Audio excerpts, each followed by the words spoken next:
All right, first look at the Garmin 1243 XSV. I got the unit here, hooked up to a power supply. Got it running now.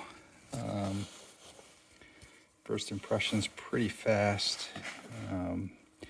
Screen, as a spec show, not quite as crisp as the 8612, but the form factor is all the same. So really nice thin glass helm, edge to edge glass, very small trim bezels on the top and bottom.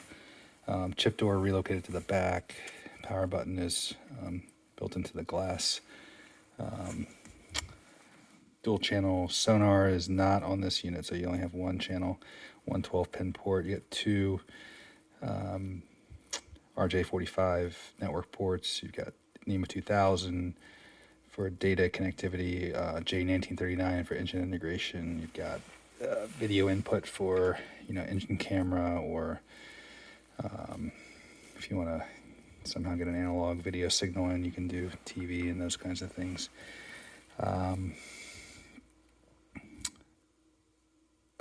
Also has a HDMI output, so if you're running one of these like on the bridge and you want to run a video signal down to a TV in a salon or something like that, you can use that output to connect that easily. But I was going to go through the menu operation, show you kind of how it works, get a feel for how the screens load. I've got a vision chip in here for the Chesapeake Bay region, so this is the enhanced chart. So we'll show you the shaded relief a little bit and kind of go from there. So from your main screen, you just power up the unit. I'll show you how to power it down at the end. I wanted to run it with a simulator, so that's sort of going right now. So you've from any screen, you have this home button, should be in the middle, and then that sort of opens you up to this app panel here. Sorry if the lighting's off. This is very amateur. So you got nav chart, fishing chart. Those are going to be standard. 3D charts also standard on the unit. This fisheye 3D is an option that's available with the chart chip. So that's been around for a while. I don't really find it that useful, but it's kind of a cool thing to show your friends or whatever if you're into that kind of thing. Radar overlay. If you've got radar integrated, you can take that radar image and layer it over top of the chart, which is pretty sweet. Fish mapping, precipitation forecast, these are all to sea conditions. These are all available with this SiriusXM integration. So you'll find that with the GXM antennas. I think it's a 54 they're on now. And then the relief shading is another feature that's available with the vision chip. So we'll just kind of open up the nav chart from here. You see you got all the, this is the 43, so the 4 in the model number indicates that it has the blue chart and lake view for the US built in. The 1223 will be the global version. There won't have any built-in charts. So sometimes we order the global version because if the customer's only going to a certain region, you can save $100 doing that if you want. But you see chart load screen's pretty fast. Let's see, we've got the chip region there. Let me sort of vet out the process here. So I'll kind of show you the 3D chart view. So here you got coming up on that marker there. This is really slick. So you see the flashing sequence on the channel marker. So it's like a 1x3, maybe 4. Yeah. So number 82.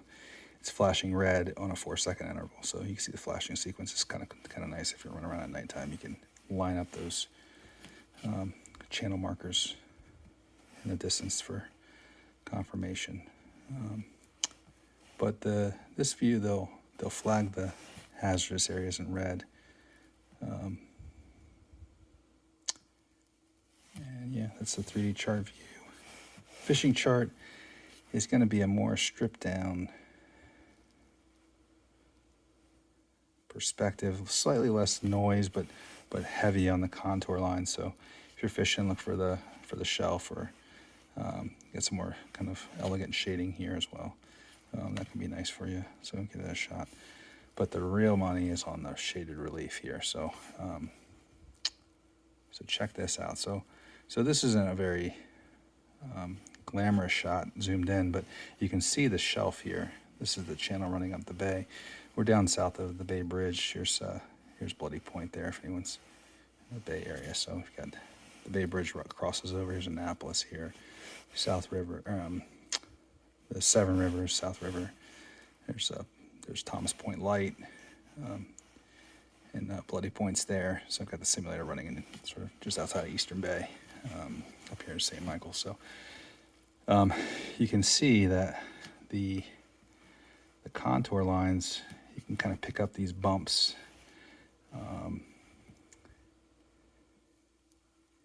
And obstructions. There were some really good scans I found up here in the Severn.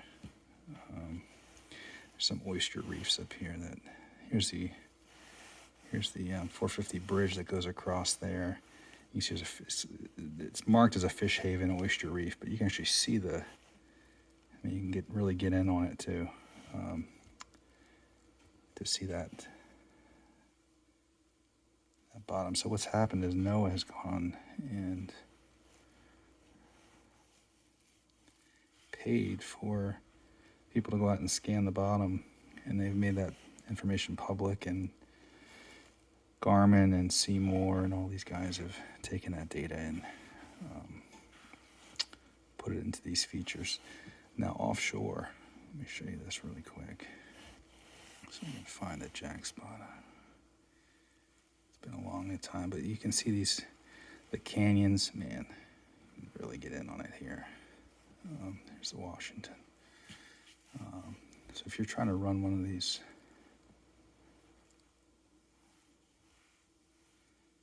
shelves, or if you're moving between spots, these bumps here, you could target this structure where you may not be seeing stuff otherwise.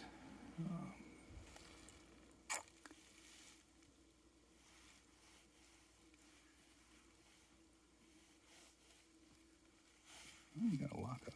There we go. Maybe my fingers a little.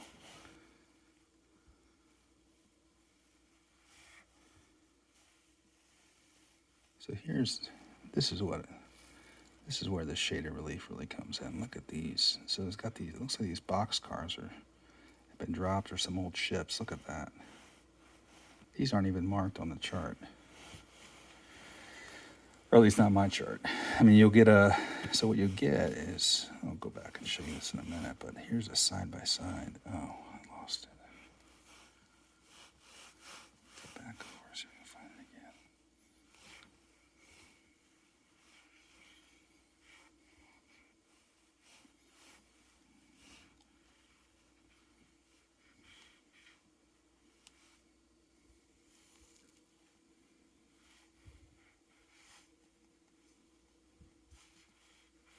A little lag.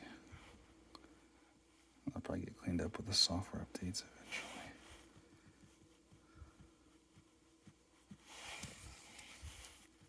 Your screen. I just literally took the plastic off it, so it might be just my sheen on the screen and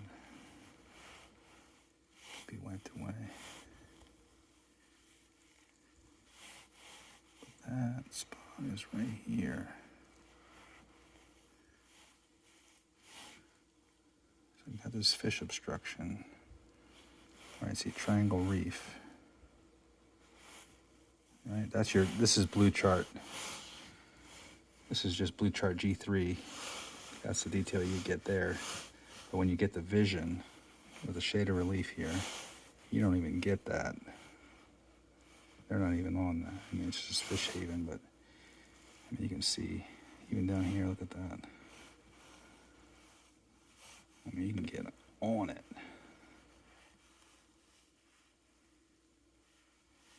Look at that. We're at a 50 foot per So that's what, maybe 300 foot piece of structure there. I mean, 300 foot is,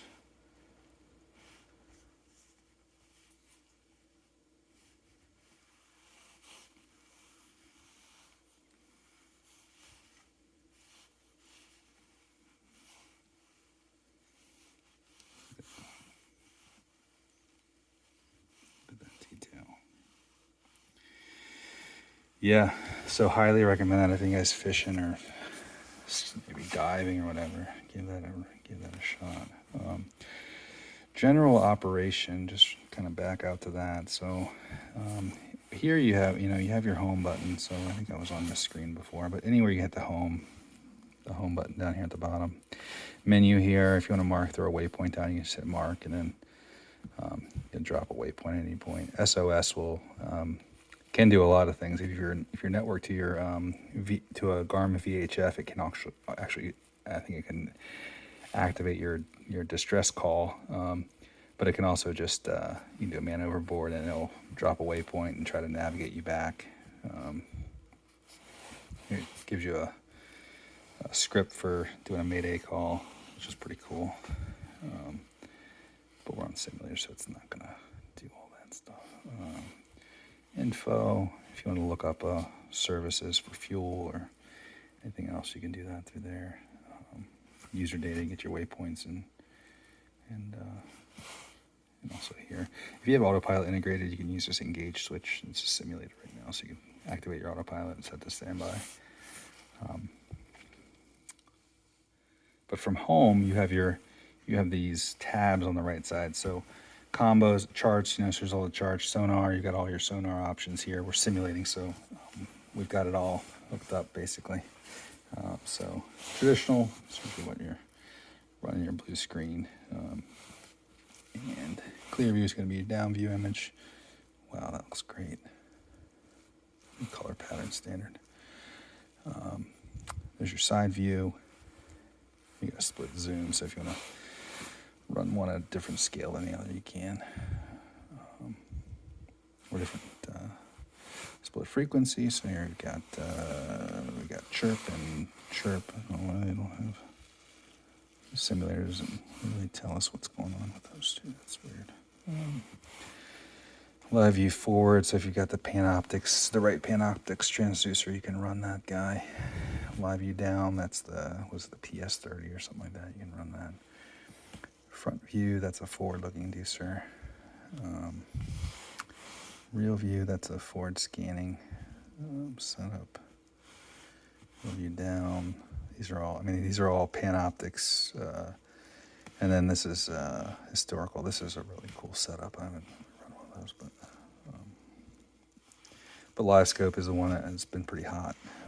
This is newer. I don't know if they had that before, but this shows a perspective as well. That's pretty neat. Get your gains here. Settings here. So on this, your boat's here. It's looking ahead and down, and then this is behind the boat below, and you'll see fish coming in and out of the image. So that's sonar. You get another page, another perspective. But radar, single, dual overlay. So just go there. Boat's in the middle. You see all your sweeps. Got the phantom coloring here. So target's moving away, it'll be green. Moving toward you, it'll be red. Your transmit on and off button there. So if you want to activate the radar, you hit transmit on. If you want to disable it, you transmit button, it'll turn it off.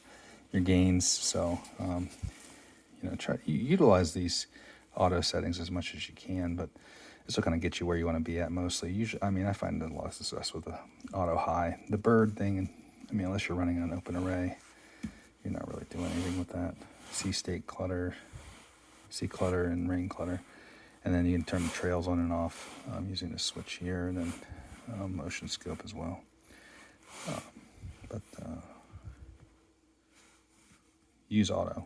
This will be my little tip. You get more problems by trying to manually tune than there should be. Radar overlay will just like it sounds. So we went through charts, sonar, radar.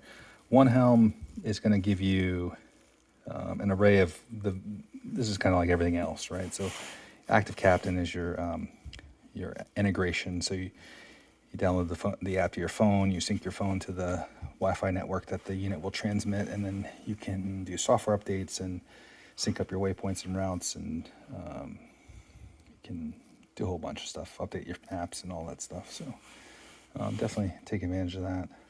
These units come shipped with a blank memory card built in too, so you shouldn't have to go out and purchase that anymore. Be a video feed using the analog input if you have that hooked up. Verb is like the Garmin GoPro camera. InReach is that DeLorme SATCOM satellite messaging. That's pretty cool if you're running offshore. Yamaha engine integration. So you've got a newer Yamaha motor, and you've got you can open port on your command link bus. You can just run a cable straight from there into the J1939 and then get all your engine data ported over. I think you still need to manually calculate your fuel. So you need to manage the gallons you put in and when you fill up. But I think everything else kind of comes in. It looks a lot like the CL7 or whatever the gauges that the Yamaha offers.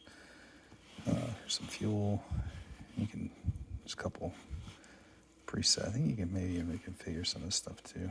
But wind for you sailors and power, and media is a cool thing though. I mean, like, come on, you're on the boat, you want to listen to some music. Best thing you could do is go out and buy one of these guys. Got one for an install this weekend. So it's Apollo 670. This is a bad boy right here. It's 3 zones, so you can run up to however many speakers and across 3 zones on the boat. And this has NEMA 2000, so networking it in through a T-bus like this will get you to be able to bring in all your data from so you can turn your volume up and down on zone 1. You can rename the zones. If this is the aft cockpit, this is the helm, this is the salon. You can name all those separately and then adjust them up and down. You can do a mute right from there. You can pick your source, whether whatever you're running here. CD, who's doing that anymore? Sub levels. All this stuff is they really make a nice unit. But the cool thing, this is about as cool as it gets here, but don't forget that you can add that to any screen by editing overlays. I like it on the bottom. You can add that media bar right there on the bottom, and then you get, boom. You can get that right along the bottom there. So if you're running 2 screens, you add that on one, and you can always have access to that. You got a quick mute button for those obnoxious guests who keep turning it up. You can also back it down without them knowing it, or advanced track. You can also just go to full screen really quick and easy right by hitting that there. You can see what the music is too, so that's nice.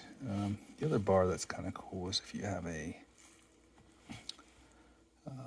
compass tape. Kind of nice. You can get a heading there, or you can do the autopilot as well. So if you have autopilot integration, you can have that along the bottom too. So kind of monitor what's going on with that.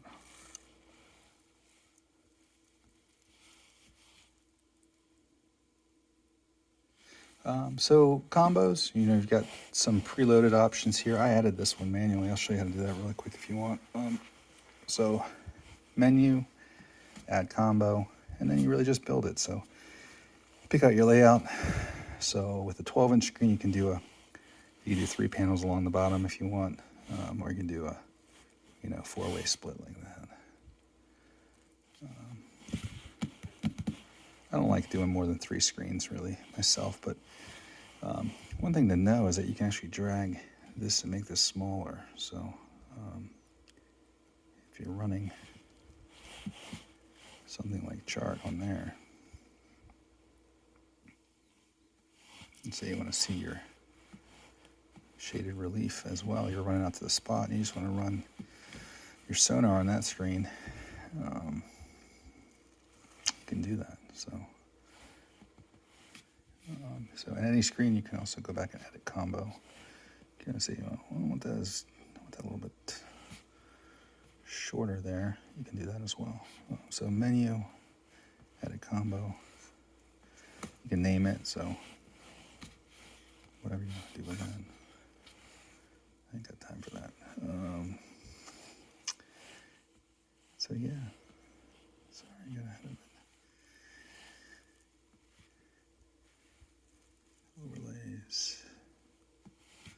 Overlays is going to be your data. So so right now we've got a pretty bare window here. So no data bars in the corner. Sonar's got some stuff in there already for us. So maybe we don't need depth, but if you wanted to, set up your media bar on the bottom, and then do your compass tape on the top, and then you wanted to do your a sidebar with various. So you want to do GPS speed, sounds good. Water temp, I've got that on the sonar already, so maybe I want to do, I don't know, temp on my, if you're fancy, you got it in your main cabin, right? Go ahead. So you can do, there's all kinds of stuff in here. But you got to get the sensors to do all this stuff. Time of day, places to be, position, moving time, I don't know why they get there. So you can go say fuel, total fuel remaining, how about that? Sounds good. Done. There's your data we set up here. Sorry, the compass bar, all that stuff there. But, I mean, this is a 12-inch screen, right? So you got my hand here. You're rocking and rolling. You can see my camera moving a lot already. Picture yourself out on a boat and 2 to 3s or 3 to 6s in the ocean, or